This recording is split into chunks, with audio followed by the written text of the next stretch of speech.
hidden in the phrase certain vehicle owners in this fiscal note about a Tennessee bill.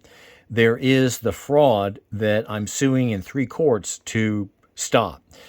This is regarding Bill 1690, the House bill, and it's a summary. And notice it says top line there, requires county clerks to verify proof of financial responsibility through EVIS, which is the electronic verification system, at the time of initial vehicle registration and renewal for certain vehicle owners. The lawyers who drafted this bill know the secret, and the legislators who are behind this bill, including 2 from the Chattanooga area, know what this means too. The bill lets the fraud continue of Tennessee being a mandatory insurance state, a universal mandatory insurance state.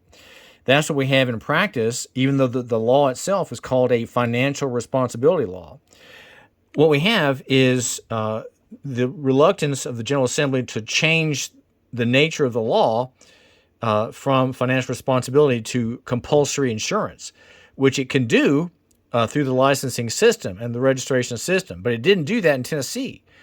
And yet the parties who wanted that to happen, all of which are friends of the insurance cartel, they figured they could just cheat. And that's what they did. They cheated. And in so doing, they were violating the rules of statutory construction.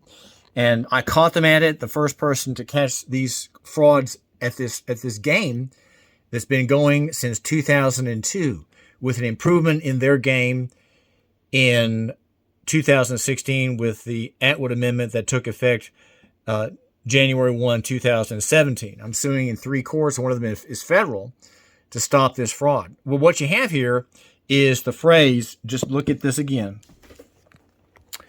certain vehicle owners. The drafters in the legal department realized that it doesn't apply to everybody. It's just certain vehicle owners. Well, who are those certain vehicle owners? They are people who are under suspension, because only suspended parties have to have insurance under our TFRL.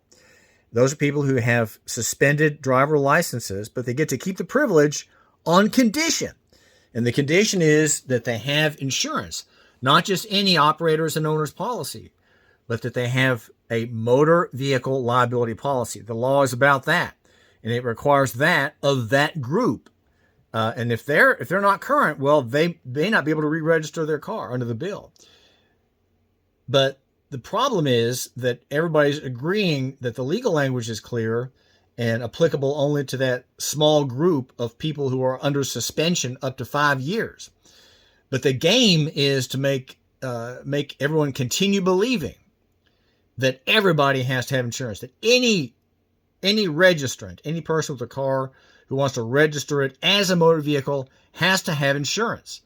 And here you have to have it before you register it or when you renew it, which is the new wrinkle. This secures the universal mandatory auto insurance program fraud, even though it doesn't really secure them legally, because I'm looking at this legally as the courts will look at it and should look at it as ultra vires, violation of adjustum generis rule, and violation of the requirement that the whole law be read in para materia. That is to say, all the law has to be accounted for, not just the parts they want.